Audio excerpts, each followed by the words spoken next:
Salut et bienvenue dans cette matinale. Aujourd'hui, comme article, j'ai choisi les mini-mottes ou les micro-mottes en tourbe. Je vous ai fait une vidéo sur comment planter les mini-mottes ou micro-mottes de salade. Et on se pose toujours la question, est-ce que c'est bien par rapport à des godets par exemple? Je vais réaliser aussi une vidéo sur comment fabriquer ces micro-mottes. Je vous montrerai avec un engin bien spécifique et aussi la qualité du terreau qu'il faut choisir. Donc restez à l'écoute. Cette vidéo va bientôt sortir incessamment sous peu. Allez, on y va. Les mini-mottes pour le potager sont une technique de culture qui suscite de l'intérêt chez les jardiniers amateurs et professionnels.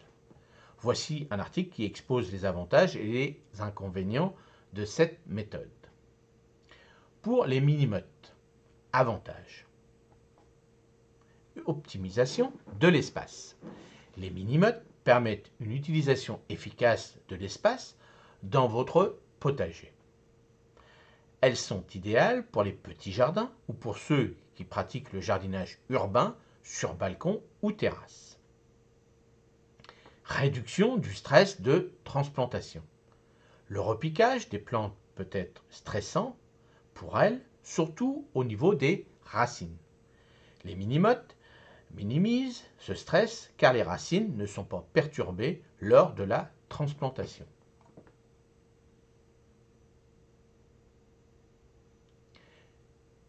Précocité des cultures. Utiliser des mini-mottes peut avancer la saison de plantation car vous pouvez commencer à l'intérieur avant les derniers gels. Cela est particulièrement utile pour les climats plus froids ou pour obtenir une récolte plus précoce. Moins de risques de maladies. Les maladies fongiques et les parasites du sol peuvent compromettre vos plantes. Les mini-mottes, en isolant les plantes, réduisent le risque de propagation des maladies. Contre le mini-motte. Inconvénients. Coût initial plus élevé. L'achat de plateaux de mini-mottes ou de machines à mottes peut représenter un investissement initial plus important par rapport aux semis en pleine terre.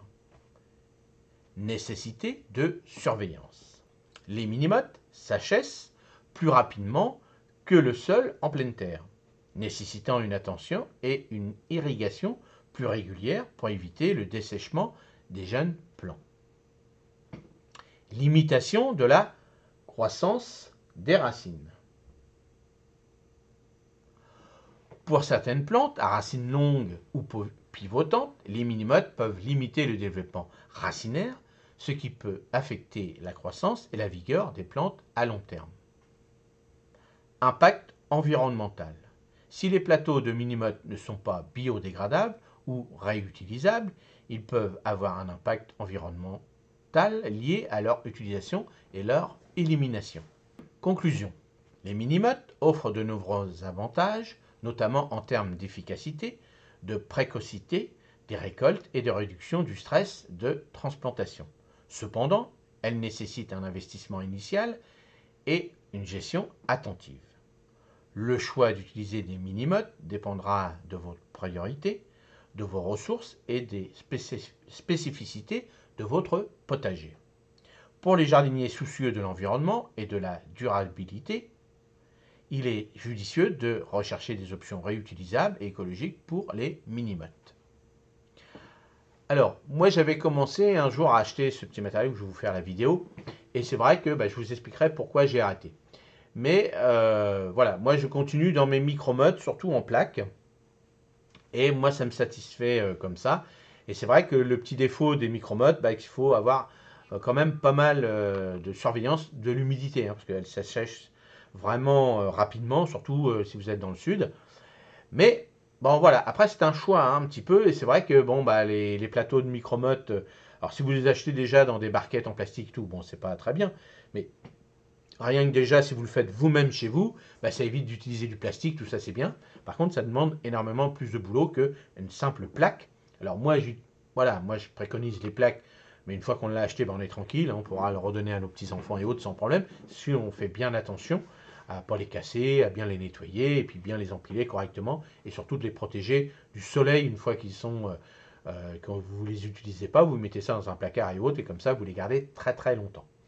Donc dites-moi, vous, quelles sont vos cultures quand vous faites vos jeunes semis? Est-ce que directement dans les micromodes, ou est-ce que dans des plaques alvéolées, ou est-ce que directement dans des golets, ou est-ce que vous préférez directement semer en pleine terre? Dites-le moi dans les commentaires. Et puis comme ça, on va tous se partager nos idées, et surtout pour faire avancer la communauté. Allez, je vous souhaite une excellente journée, et à 18 h, et à demain matin. Merci, salut!